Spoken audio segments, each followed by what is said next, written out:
నమస్కారం.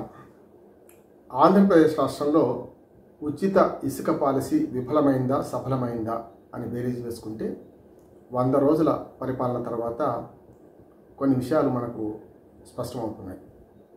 మొట్టమొదటి మనకు ఎన్నికల ప్రచారంలో టీడీపీ, జనసేన, బీజేపీ కూటమి మేము ఉచిత ఇసుక పాలసీని తెస్తామని ఒకటి, అట్లాగే మద్యం పాలసీని కూడా మారుస్తామనేది ఈ రెండు కూడా ప్రకటించారు.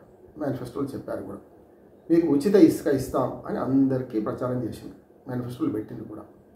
ఉచిత ఇసుక పాలసీని అమలు చేసే క్రమంలో గత 2 నెలల క్రితం ఆ ప్రభుత్వానికి వచ్చిన 10 నెలల రోజుల లోపట్నే ఉచిత ఇసుక పాలసీని అమలు చేసే ప్రయత్నం చేసిండ్రు.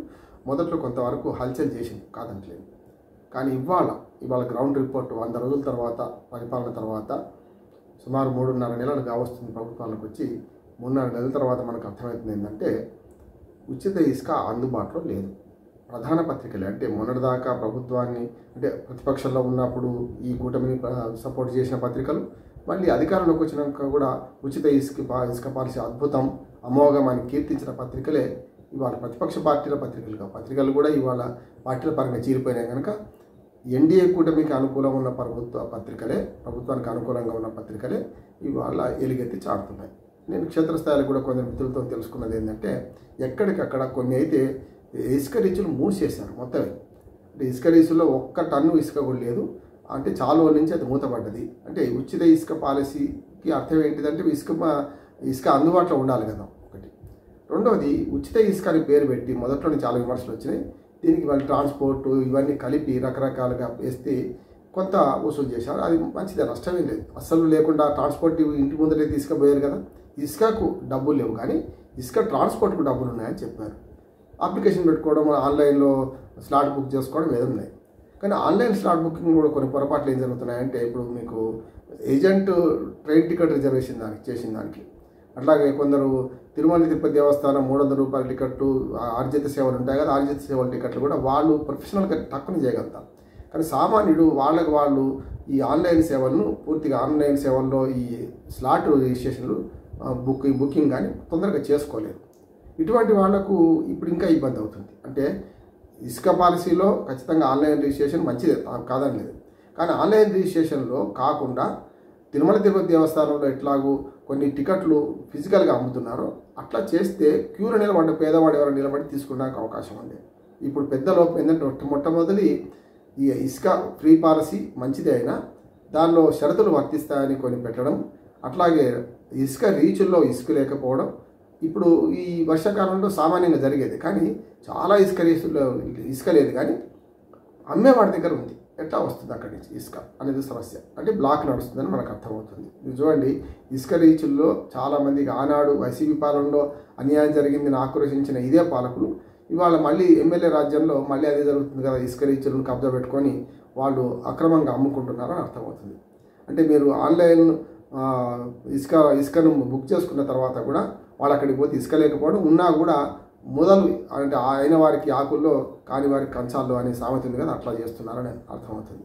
రెండోది, ఇప్పుడు ఏ ప్రభుత్వంలో ఉన్నా కూడా ఒక వాస్తవం ఒప్పుకోవాల్సింది ఏంటంటే వర్షాలు మొన్న బాగా పడడం వల్ల వర్షాకాలంలో ఇసుక కొరత ఎప్పుడు ఉంటుంది, కొత్త కాదని. ఎందుకంటే నీళ్లు ప్రవహిస్తున్నప్పుడు ఇసుక తీయడం కష్టం. కానీ అత్యాధునిక యంత్రాలు వచ్చిన తర్వాత ఇవాళ ఎక్కడి నుంచైనా ఇసుక తీస్తున్నారు, ఏ రకంగా చేస్తున్నారు. కానీ కొత్త వర్షాకాలంలో అంటే డిసెంబర్ దాకా ఈ కష్టం ఉంటుంది. డిసెంబర్ తర్వాత నీళ్లు ఉరకడం అంటే పరిగెత్తడం అయిపోద్ది కనుక, ప్రవాహం అయిపోద్ది కనుక అప్పుడు నీళ్ళల్లో నుంచి కూడా ఇసుక తీసే అవకాశం ఉంటుంది. కానీ ప్రజల అవసరాలకు అట్లాగే ఇప్పుడున్న ఇసుక రీచ్లకు మధ్యన ఒక బాగా గ్యాప్ ఒకటి అర్థమవుతుంది. ఆ గ్యాప్ను పూడ్చాల్సిన బాధ్యత ప్రభుత్వం మీద ఉన్నది. అందుకని వాళ్ళ 30,000 రూపాయలు పెడితే ఒక ట్రాక్టర్ ఇసుక దొరుకుతుంది, ఓ లారీ ఇసుక దొరుకుతుంది. కానీ అదే 3,000 రూపాయలకు దొరుకుతుందని ప్రచారం చేసింది కదా, ఇదంతా డొల్లతనమే కదా అనే మాట వినొస్తుంది. అందుకని అవసరార్థం ఎంతైనా పెడతారు, ఇసుక లేకుండా నిర్మాణాలు సాగవు. కనుక ఇంకోటి, నిర్మాణదారులు కూడా ముఖ్యంగా బిల్డర్సు, దాంతోపాటు నిర్మాణ రంగ కార్మికులు కూడా చాలా వరకు ఆవేదన వ్యక్తం చేస్తున్నారు. గతంలో ఇసుక పాలసీలో తప్పులు ఉన్నాయి, నిర్మాణాలు ఆగిపోయినాయి, నిర్మాణదారులుగాతో సహా గుత్తదారులతో సహా తాపీ మేస్త్రీలతో సహా అందరికీ కష్టం వచ్చిందని ప్రచారం చేసింది కదా గతంలో ప్రభుత్వం. ఇప్పుడు ప్రభుత్వం రాకముందు గత ప్రతిపక్షం. కానీ అదే విమర్శలు ఇప్పుడు కూడా ఈ ప్రభుత్వం ఎదుర్కొంటుంది.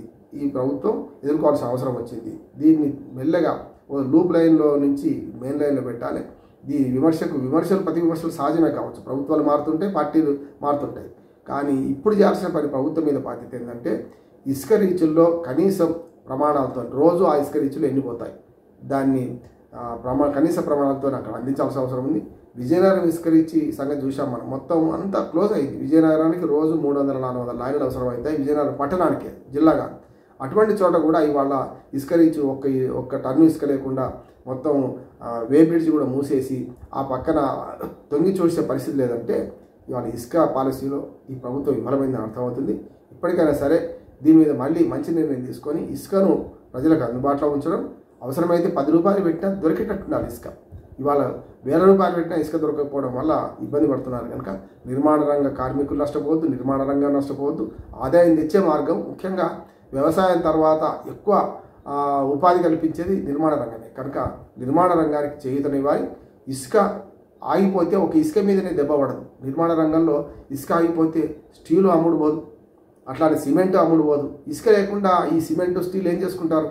కనుక దీనివల్ల కూడా సమస్యలు వస్తాయి. కనుక వీలైనంత త్వరగా ఈ ప్రభుత్వం చేయాల్సిన పని పాత ప్రభుత్వం మీద విమర్శ చేయడం కాదు, విమర్శకు ప్రతి విమర్శనే సమాధానం కాదు, ఆచరించి వాళ్ళన్న ఇసుక పాలసీ ఏదైతే ఫ్రీ ఇసుక అన్నారో ఉచిత ఇసుక పాలసీని కంప్లీట్గా అమలు చేయాలి. దానికి అవసరమైన చర్యలు తీసుకోవాలని ప్రజలు కోరుతున్నారు. నమస్కారం.